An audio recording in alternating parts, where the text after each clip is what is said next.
धिक्कार है उसके जीवन को जिसने भगवान की तरफ नहीं देखा।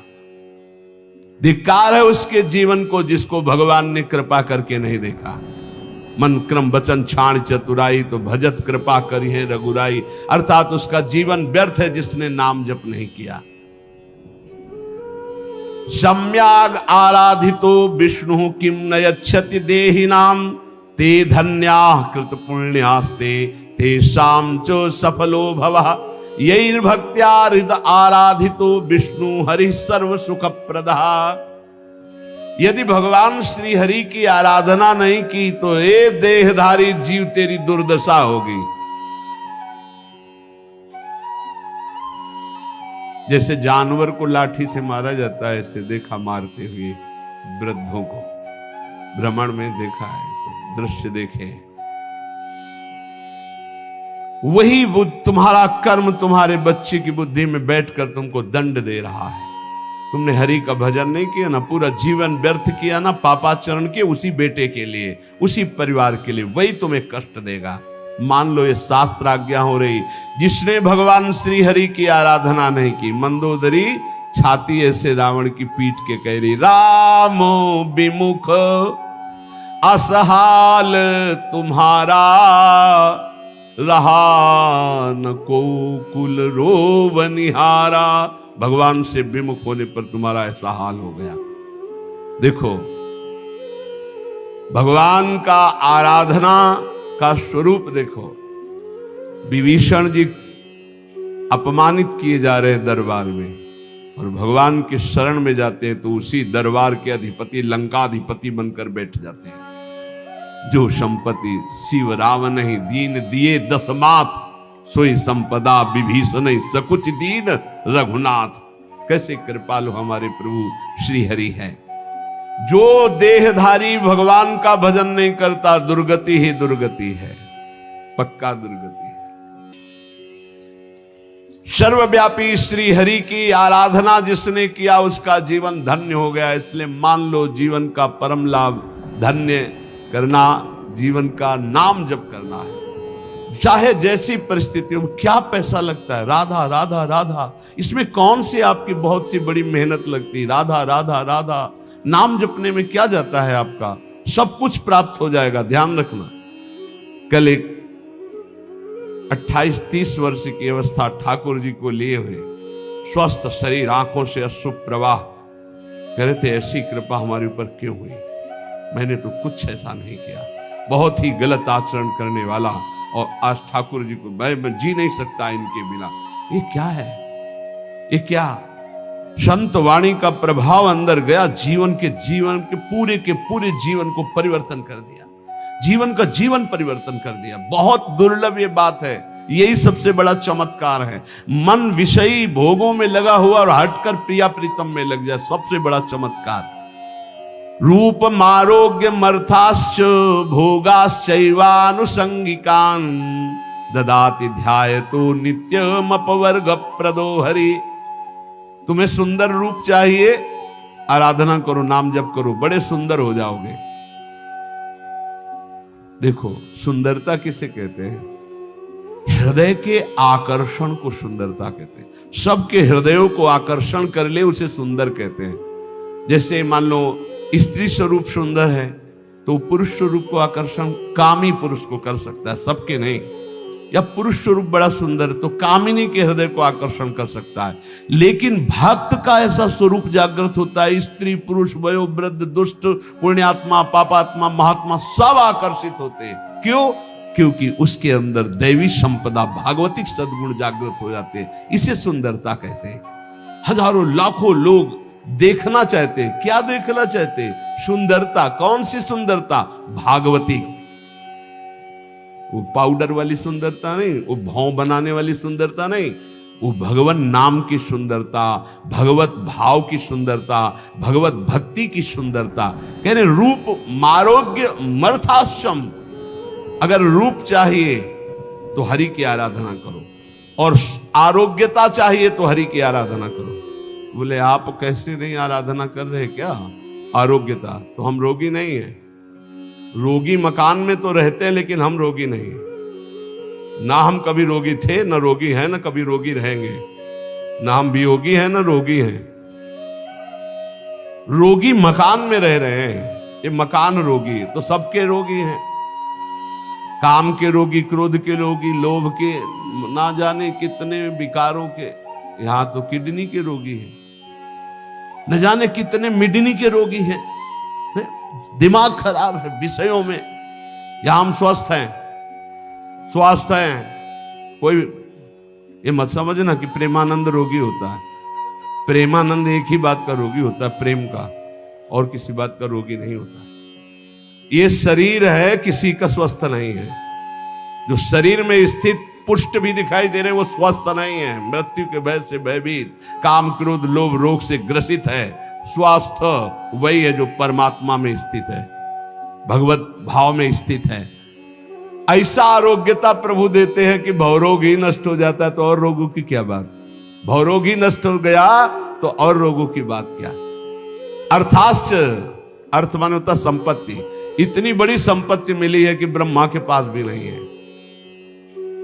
कुंज महल की टहल सुख, दंपति संपत्ति पाई है। जैसे रूप लाल हित प्रीति सो जो 84 गाई है। हमें संपत्ति मिल गई, दंपत्ति प्रिया प्रीतम।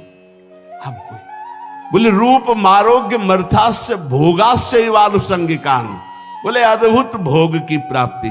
कौन सा भोग?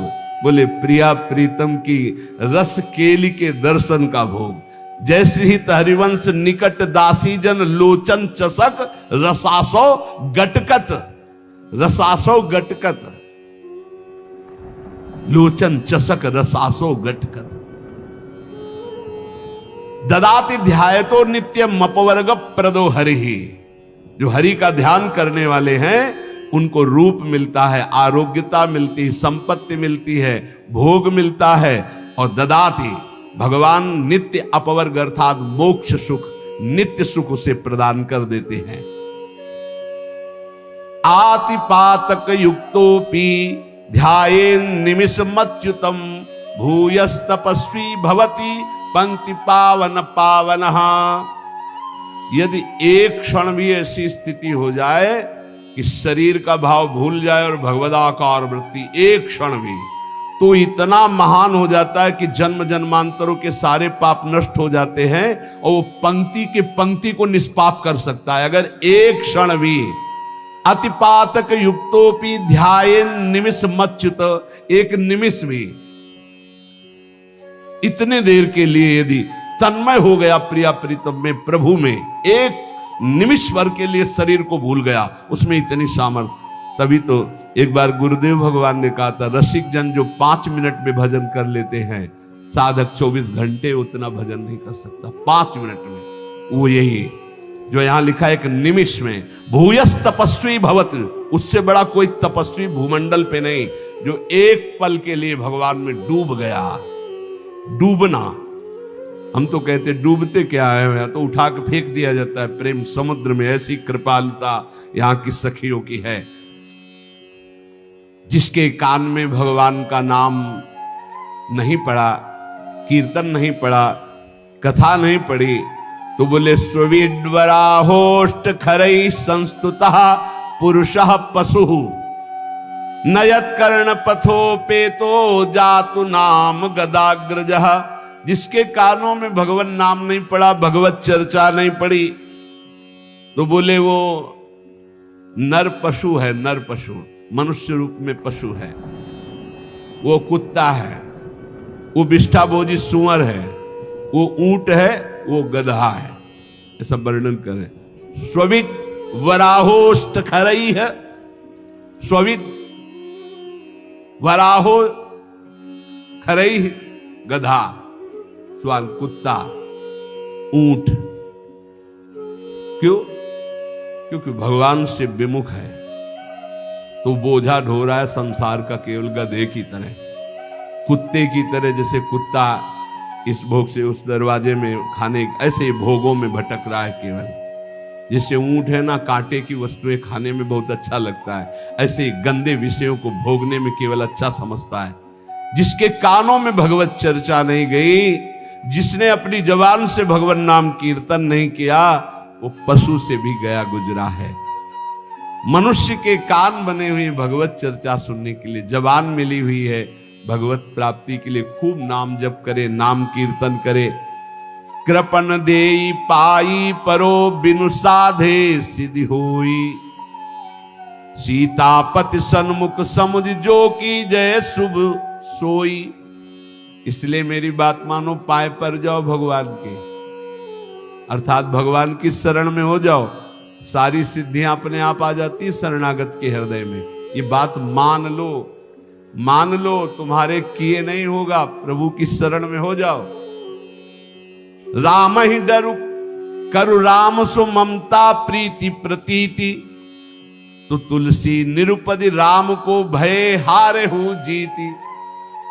यदि भगवान का तुम्हारे हृदय में डर हो गया कि सर्वत्र भगवान मुझे देख रहे हैं, मैं कहां पाप करूं, कोई जगह ऐसी नहीं जहां मुझे भगवान नहीं देख रहे हैं, तो बोले अगर ये प्रभु का डर आ गया और प्रभु की शरण में हो गए तो हार भी जाओगे तो जीता देंगे भगवान, हार भी जाओगे तो जीता देंगे।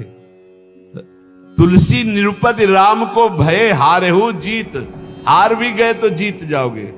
इनका स्वभाव है जनो गुण प्रभु मानन काऊ, दीन बंधुवती मृदुल स्वभाव। ऐसा स्वभाव कि एक बार शरण में हो गए तो तुम्हारा नाश नहीं होने देंगे, चाहे जितना पतित हो जाओ वो तुम्हारा उद्धार करके ही छोड़ेंगे, वो पतित पावन है। वेद पुराण संत मत एहू, सकल सुकृत कर फल राम सनेहू। समस्त साधना का फल है प्रभु के नाम में प्रेम हो जाए, प्रभु के चरणों में प्रेम हो जाए। इसलिए विनिश्चितम बदामि तेनान्यथा वचांसि में, हरिम नरा भजन्ति एति दुस्तरम तरन्ति ते। मैं तुम्हें सब शास्त्रों का निश्चित सिद्धांत बता रहा हूं, मेरी बात झूठ मत मानना। जो हरि का भजन करते हैं उस समस्त दुखों से, भव सागर से पार हो जाते हैं। और हरि का भजन उसी के हृदय में होता है जो हरिजनों से प्रीति करता है, हरि भक्तों से प्रीति करता है। भगवान ने भी श्री अर्जुन जी को जब बताया कि द्रव्य यज्ञ, स्वाध्याय यज्ञ, ब्रह्म यज्ञ, भगवद अर्पण यज्ञ, ये सब यज्ञ हैं। इन श्रेयान द्रव्य मयाद यज्ञास ज्ञान यज्ञ परंतप, सर्वम कर्माखिलम पार्थ ज्ञाने परिसमाप्तये। अर्जुन, जितनी भी मैंने यज्ञ वर्णन की, द्रव्यमय यज्ञों से ज्ञान यज्ञ श्रेष्ठ है, क्योंकि ज्ञान यज्ञ में सब कर्म भस्म हो जाते हैं और जीव जीवन मुक्त हो जाता है। ज्ञान यज्ञ में एक होता है कृपा से ज्ञान की प्राप्ति होना, एक होता है साधन से ज्ञान की प्राप्ति होना। जब साधन से ज्ञान की प्राप्ति को होता है तो साधन चतुष्टय अगर नहीं है तो वो अज्ञानी है, चाहे जितना ज्ञान वर्णन कर रहा हो। पहला साधन चतुष्टय है विवेक, दूसरा है वैराग्य, और तीसरे में 6 साधन है। इसे षट संपत्ति कहते हैं।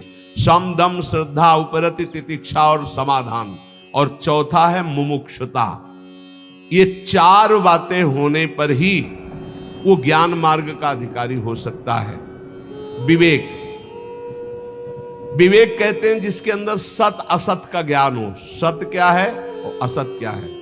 तो वेद कहता है ब्रह्म सत्यम जगन मिथ्या, पूरा संसार झूठा है। सत्य है इसमें तो केवल ब्रह्म है, अन्यथा नहीं। जैसे भगवान शंकर कह रहे, उमा कहूं मैं अनुभव अपना, सत हरिभजन और जगत सब सपना। सपने की तरह मिथ्या, जैसे स्वप्न में कुछ भी सत्य नहीं होता, ये जगने पर पता चलता है, ऐसे ही संसार में भगवान के सिवा कुछ सत्य नहीं है। ये तब पता चलेगा जब तुम्हारे अंदर ज्ञान प्राप्त हो जाएगा, ज्ञान जागृत होगा। पहला है विवेक, सत असत का ज्ञान हो जाना, इसे विवेक कहते हैं। दूसरा है वैराग्य। वैराग्य का तात्पर्य है लोक परलोक के समस्त भोगों से भोगने की इच्छा का त्याग, भोग में सुख बुद्धि का त्याग, समीप भोग होने पर भोगने की ना इच्छा होना, इसे वैराग्य कहते हैं। अब षट संपत्ति का वर्णन, बोले षट संपत्ति में सम, मन को इंद्रियों के विषयों से हटाकर अपने लक्ष्य में लगाना, उसे सम कहते हैं। और इंद्रियों को विषयों से हटा करके लक्ष्य पर स्थित कर देना उसे दम कहते हैं। इंद्रिय और मन पर विजय प्राप्त करने को शमदम कहते हैं। शम और दम। फिर श्रद्धा, शास्त्र और गुरु के वचनों में बिल्कुल ज्यों का त्यों विश्वास हो जाना, उसे श्रद्धा कहते हैं। फिर उपरति, उपरति कहते हैं जैसे हमारे अंदर भोगने की इच्छा है पर मैं भोगूंगा नहीं क्योंकि भगवत प्राप्ति करनी, इसे कहते हैं त्याग। भोग सामग्री है पर भोगने की इच्छा ही नहीं, इसे कहते हैं वैराग्य। पर कोई भोग सामग्री है ऐसा बोध ही न रह जाना, इसे उपरति कहते हैं। ज्ञान प्राप्ति के लिए त्याग वैराग्य से बढ़कर उपरति की आवश्यकता है। उपरति, वृत्तियों का किंचन मात्र भी कोई भोग है ऐसा ज्ञान न रह जाना, उपरति कहते हैं। भोग है ऐसा ज्ञान ही न रह जाना। और तितिक्षा, सर्दी गर्मी, मान अपमान, निंदा स्तुति, इन सब को समान भाव से सह जाना तितिक्षा कहते हैं। और समाधान, चित्त का शंका रहित होकर परमात्मा तत्व में स्थित हो जाने का नाम समाधान है। चित्त का समाधान हो जाना, अब कोई प्रश्न नहीं, कोई शंका नहीं।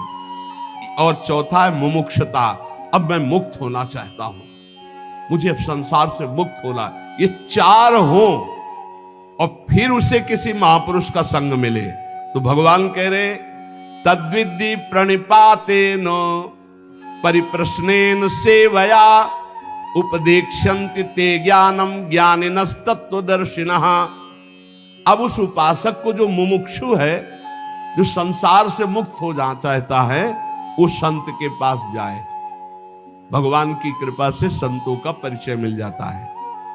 जब किसी महापुरुष के समीप जाए तो पहली बात ये समझ ले कि तुम्हारी श्रद्धा से ही कल्याण होने वाला है। उनके समीप तुम्हारी जितनी जोर की श्रद्धा उन पर होगी उतना ही आपके ऊपर प्रभाव पड़ेगा।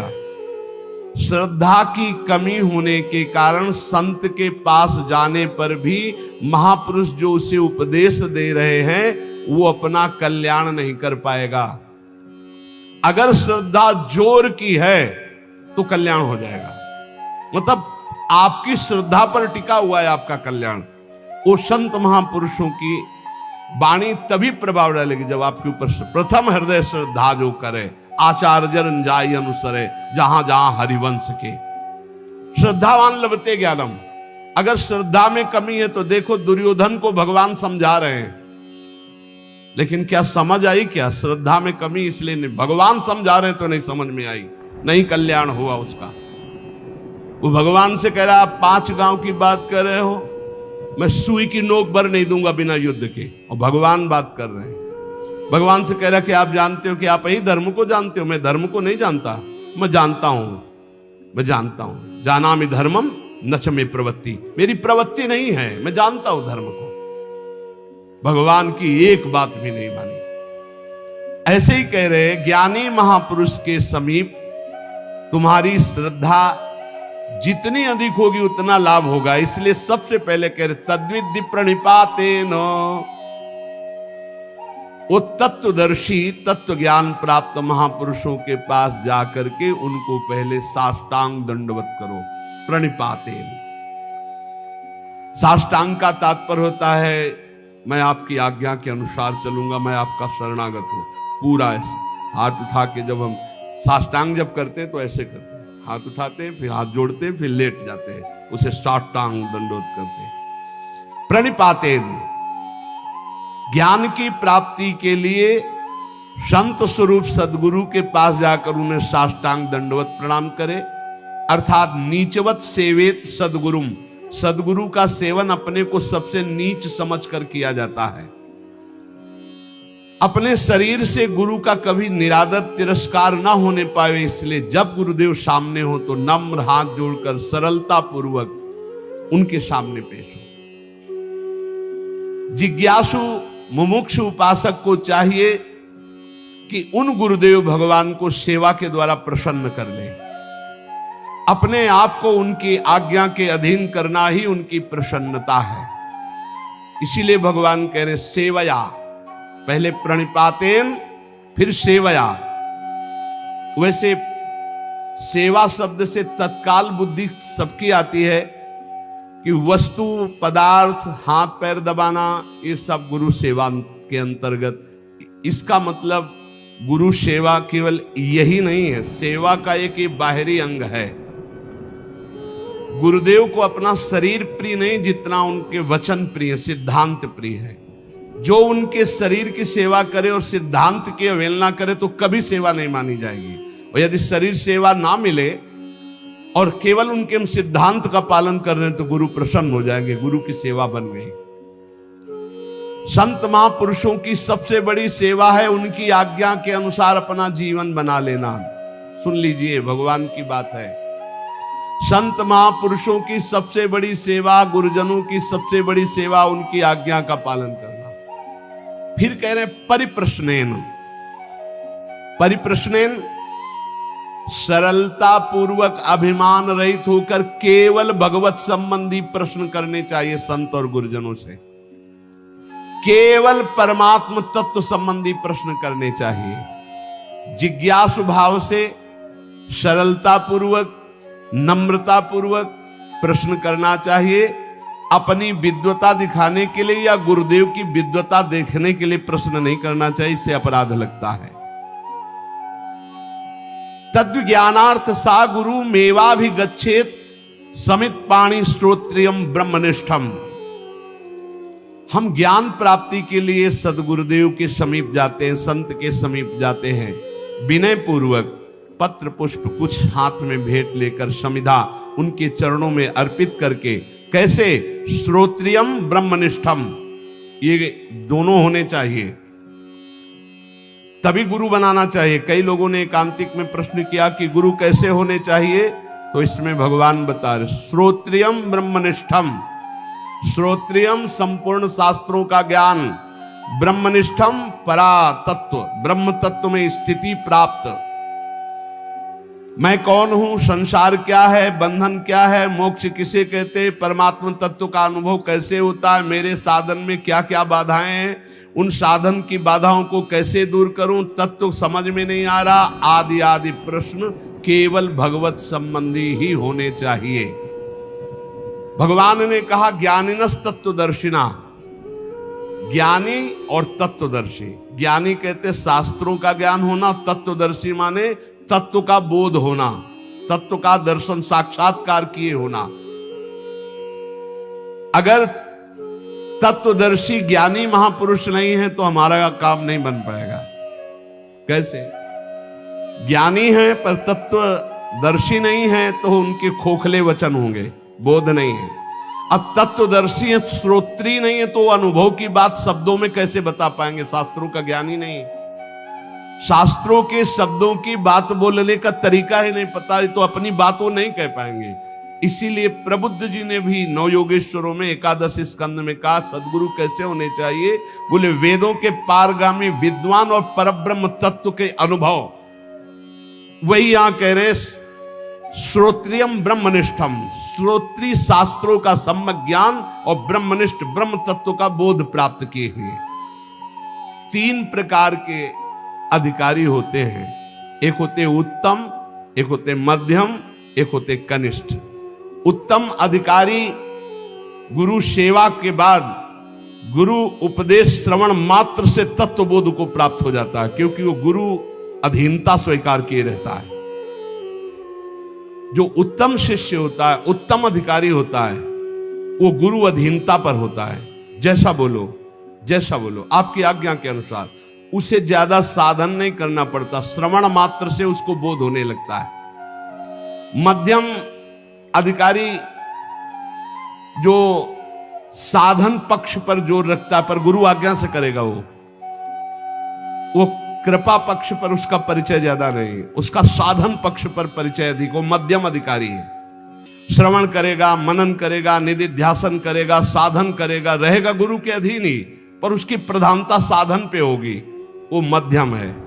और कनिष्ठ अधिकारी बार बार समझाने पर, बार बार साधन पर लगाने पर भी वो प्रश्न करता रहता है, शंका होती रहती है, पर वो भी एक दिन बहुत काल तक संग करने के बाद वो तत्वबोध को प्राप्त हो जाएगा। पर उत्तम वो है जो गुरु की अधीनता प्राप्त के साधन पक्ष पर दृष्टि नहीं, कृपा पर दृष्टि, वो सुनने मात्र से ब्रह्मबोध हो जाएगा। दूसरा मध्यम सुनता है, साधन भी करता है, पर उसका साधन पक्ष पर हट होता है, साधन पक्ष पर जोरदार हट होता है, काफी समय लगता है, पर उसे ब्रह्मबोध हो जाता है। तीसरा होता है खूब समझाओ, खूब साधन पे लगाओ, पर उसकी शंका निवृत्ति नहीं होती, ये प्रश्न, वो बहुत काल तक फिर जाकर वो संशय, जब बहुकाल करी सत्संगा तबे हो सब संशय भंगा, पर उसको भी ब्रह्मबोध हो जाएगा, पर समय लगेगा। अतः तत्वदर्शी गुरु की अधीनता भगवत प्राप्ति के लिए अत्यंत आवश्यक है। शिष्य की हर शंका का समाधान गुरु पर विशेष श्रद्धा होने पर हो सकती है। गुरु शास्त्रों के ज्ञाता और तत्वबोध संपन्न है तो उनकी बातों में बहुत ठोस पावर होगा, वो जो बोलेंगे परिवर्तन होके रहेगा। इसीलिए भगवान आदेश करते हैं ज्ञानिनस तत्वदर्शिना, ज्ञानी हो और तत्वदर्शी हो। ज्ञानी तो लाखों मिल जाएंगे, लेकिन तत्वदर्शी होना बहुत कठिन है। जो बोध संपन्न है और तत्वदर्शी, वही परम कल्याण कर सकता है। उपदेक्षन्ति ते ज्ञानम, ऐसे महापुरुषों के सामने साष्टांग दंडवत करके, उनकी सेवा शुश्रूषा करके, सरलता पूर्वक प्रश्न करने पर वे तुझे उपदेश करेंगे तत्व ज्ञान का। अगर भगवत प्राप्ति की भूख जग जाए तो सरलता पूर्वक भगवत प्राप्ति हो जाए, पर भूख नहीं जग रही भगवत प्राप्ति की, भोगों की भूख है। सुन सुना के भगवान के मार्ग में चल रहे हैं। जब किसी संत महापुरुष का विशेष भाव से आश्रय ले लिया जाता है, मेरे प्राण, मेरे जीवन, मेरे सब कुछ, तब भूख जग जाती है। पक्का संत संग का फल होगा कि हर क्षण आपके हृदय से निकलने लगेगा, मुझे ये भोग नहीं चाहिए, मुझे संसार नहीं चाहिए, मुझे भगवत प्राप्ति करनी, मुझे संयम से रहना है, मुझे भोगों का चिंतन भी नहीं करना है। ये अपने आप आने लगेगा, उनके संग का प्रभाव अपने आप आने लगेगा। उपदेक्षन्ति, जब कोई संत उपदेश कर रहे हो तो चुप सुनो, ज्यादा बोलने की जरूरत नहीं, बीच बीच ऐसे नहीं, उनकी पूरी बात हो जाने दो, पूरा मनन करो, फिर उसमें अगर कोई शंका है तो फिर हाथ जोड़कर निवेदन करो। ऐसे लोग कभी कभी बात करते जैसे कर्जा लेने वाले से बात नहीं करते, ऐसे संतों से ऐसे बात की जाती है। ऐसा क्यों, फिर ऐसा क्यों? नम्रता, सरलता। अगर विनम्रता नहीं तो प्रश्न का उत्तर ही तुम समझ नहीं पाओगे। संतों से कैसे प्रश्न करे? भगवान करे, प्रणाम करके, सेवा शुश्रूषा करके, विनम्रता पूर्वक, और जो वो बोले उसे हृदय में मनन करो। ये केवल मनोरंजन का विषय नहीं कि आए एकांतिक प्रश्न किए, सुना। कुछ लोग तो आते हैं वीडियो बनवाने, पता चलता है कि आप वीडियो बनवाने आए हो या तत्व ज्ञान प्राप्त करने आए हो या भक्ति प्राप्त करने आए हो। एकांतिक का मतलब केवल भगवत प्राप्ति, केवल भगवत प्राप्ति। अगर भगवत प्राप्ति जनित प्रश्न नहीं है तो फिर उसका कोई लाभ नहीं। संतों के पास जाओ, उपदेक्षन्ति, वो जब उपदेश कर रहे हैं तो उसका बोध प्राप्त करो, भगवत मार्ग में चलो। यज्ञात्वा न पुनर्मोहो मेवं यास्यसि पांडव, येन भूतान्य शेषेण द्रक्ष्यस्यात्मन्यथो मयि। अपने वैभव, पद, इनका परिचय देने संतों के पास नहीं जाया जाता। आप बात समझो, इनका परिचय ना, परम पद का परिचय लेने जाया जाता है संतों के पास। यही अब दुर्भाग्य हो रहा है। तो हमें लगता है कि संसार की पद प्रतिष्ठा तो बहुत ही है, अगर संतों के पास जाए तो परम पद प्राप्ति की जनित प्रश्न करे, वैसी भावना से जाए तो लाभ मिले, नहीं तो काहे को समय बर्बाद करोगे, अपना भी और संतों का। कुछ लाभ नहीं मिलने वाला। संतों के पास तभी लाभ मिलेगा जब अनंत भगवान से संबंध रखकर जाओगे, नहीं तो नहीं मिलेगा, अपराध बन जाएगा। संतों का संग भगवत प्राप्ति के लिए, संतों के यहाँ प्रश्न भगवत तत्व के ज्ञान के लिए, ये सांसारिक विजय के लिए मत मांगो। सांसारिक विजय के लिए आपका आचरण है, आपका आचरण। आप किसी पद पे हो, आप किसी अधिकार पे हो, हमारी जनता ने आपको आपके पद पर अभिषिक्त करने की जो ठान ली, तो फिर आप बन जाओगे। और जनता को तुमने, अब आप कोई पदाधिकारी बन गए, जनता ने बनाया, 5 साल नगर गए ही नहीं, जानते ही नहीं उनकी समस्या क्या है, एसी रूम छोड़े नहीं। अब फिर जब आया तो फिर विजय श्री, तो ये संतों के आशीर्वाद से नहीं होगी, ये प्रजा के आशीर्वाद से होगी। जाओ नगर नगर जाओ, हमारे भारत के अब जिस क्षेत्र के तुम हो उस क्षेत्र में अपना परिचय दो, फिर देखो तुम्हें किस दृष्टि से देखते हैं। ये प्रजा ही वोट देकर तुम्हें बनाती है, तुम उनकी सेवा करो, इन्हें भगवान मानकर इनकी कामनाओं की पूर्ति का जो अधिकार तुम्हें मिला है वो करो, तो तुम इनके लाडले होगे, अपने आप विजय को प्राप्त हो जाओगे। इसमें संत आशीर्वाद की क्या जरूरत है? संत आशीर्वाद की जरूरत है। जितेंद्री बनो, मनोनिग्रही बनो, जय विजय में, पराजय में और महान उत्सव में समान भाव रख सको और राष्ट्र सेवा का भाव रख सको, तब तो बात समझ में आवे।